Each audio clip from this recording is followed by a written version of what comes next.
Okay, so good morning. I will go through the PowerPoint as discussed in the last Monday. So you should have slides number 1 till slide number 23 for your exam 1, and then slide number 24 till the end, which is 64 for exam 2. And so what I will do is I'll go through these slides, and hopefully you should have got time to read over them. And if you have any questions, you can ask me now. The exam 1 would be on next month, I guess probably on 10th, which is Monday. And then on 17th, you have exam number 2. So I will email you the format for the exam, but the exam 1 should have the topics from these slides, right? Slide number 1 to slide number 23. So I'll just go ahead and explain these topics, and if you have any questions, you can ask me, and then you should have some more time, more than a week, to work on these slides, and then before your first exam. So the first topic you have is the correlation. So what is correlation, and the assumptions for correlation, and its use. So correlation is a test to understand relationship between two variables, and its value can range between -1 and +1. So with correlation, you get to know two things. The first is the direction of the relationship, and the second is the magnitude. The direction meaning it can be a positive or it can be a negative, right? So if it's a positive, you say that there is a positive correlation. If it's negative, you say it's a negative correlation. Meaning, say the value is positive, it means that when one variable goes up, the other variable also goes up. If the value is negative, it means that when one variable goes up, the other variable, it goes down, right? So it's an inverse relationship. And the magnitude meaning the more the value, more strong is the relationship, and lesser the value, the less inverse is the relationship. So as this is a test, every test has some assumptions. The assumptions for these tests are that the data set should be for in a normal distribution. There should be no outliers to your data. It should be a random set of samples, and you expect some kind of relationship, like a linear relationship between any two variables. So from correlation test, you would end up with a value called as a correlation coefficient value. And this correlation coefficient value will be a single number, which would give you the direction and the strength of your relationship. And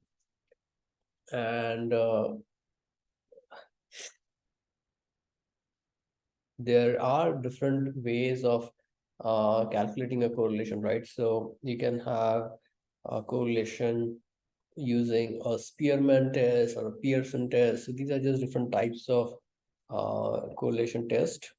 A Pearson test is the most common test, where the variables you are comparing are not ranked. right? So these are unranked variables.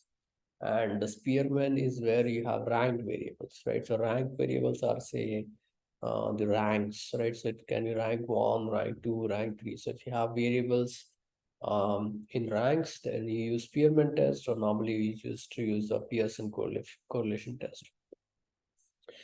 So you can apply a Pearson test in R, where you use a function called call.test, right? So in R, you can use a function called call.test, and this test or this function takes in three variables.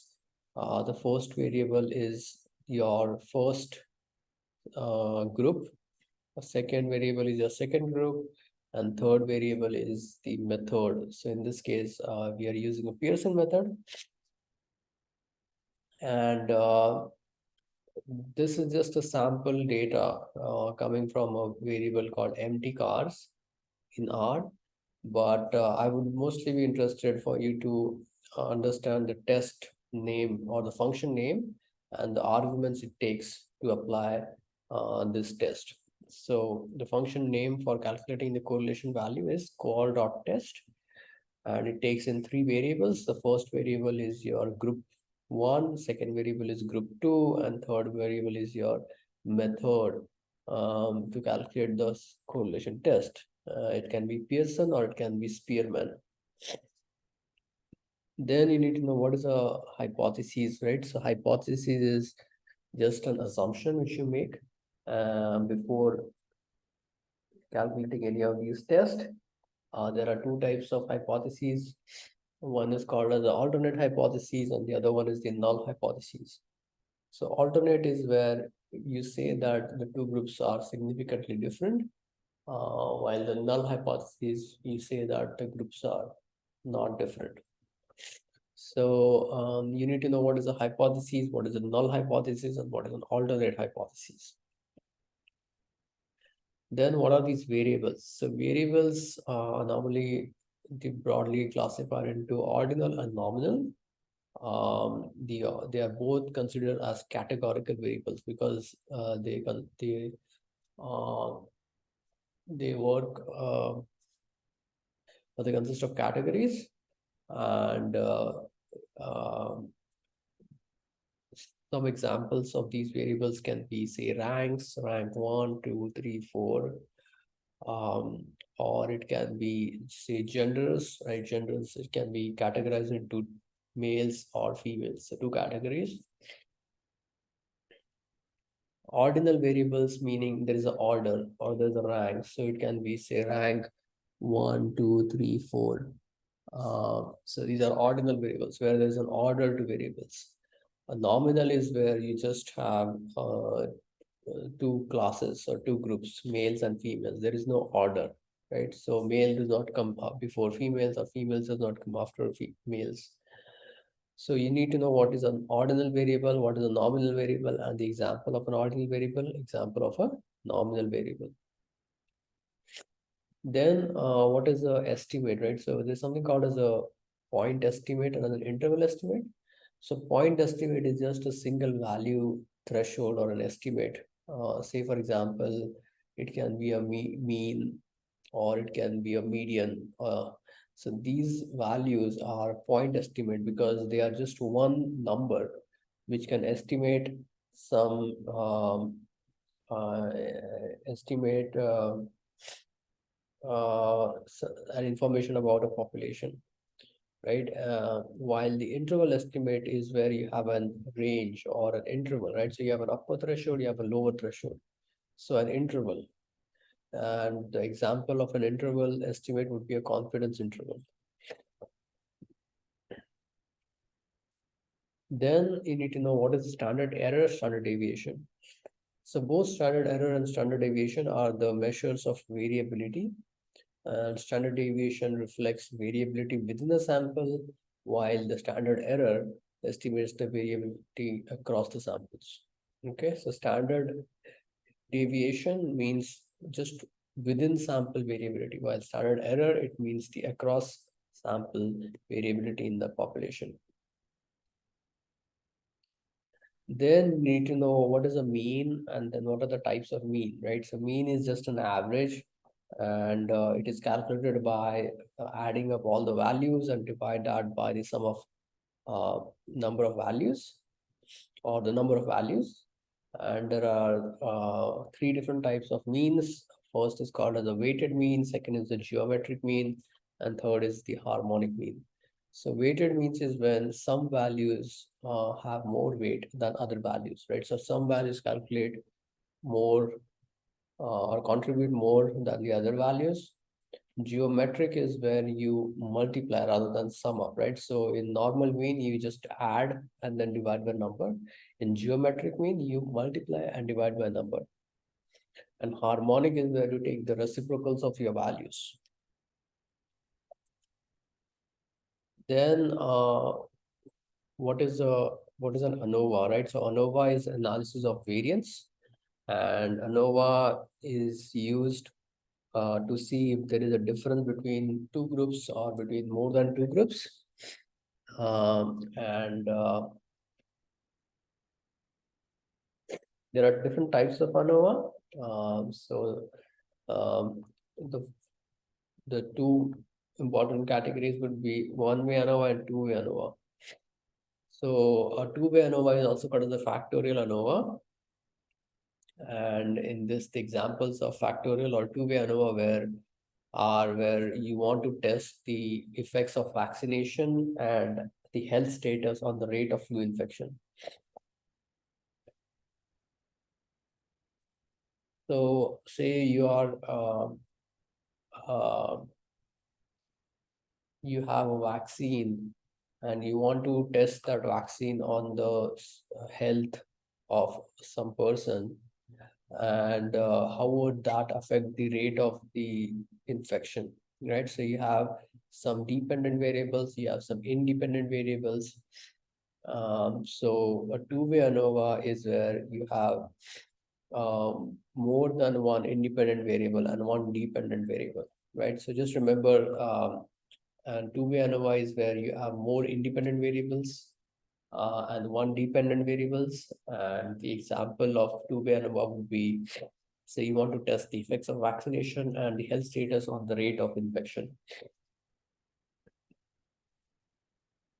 Then from the ANOVA, what is the difference between a one-way ANOVA and two-way ANOVA? So a one-way ANOVA has uh, one dependent variable and one independent variable. Okay, as the name says, one way is one dependent, one independent. And two-way ANOVA is where you have one dependent and more than one independent, right? So, for example, in one-way ANOVA, if you want to just test the relationship between, say, a shoe brand and the race finish time, so you have like one dependent variable and one independent variable. So that's the example of one-way ANOVA. But if you want to test the relationship between shoe brand and the age of that person and the race finish time, so in this case, you have more than one independent variables, which are the shoe brand, age group, and one dependent variable, which is the race finish time. So that's an example of two-way ANOVA. So in the exam, I would ask you, what is a one-way ANOVA? What is a two-way ANOVA? Give one example of one-way ANOVA and give one example of a two-way ANOVA.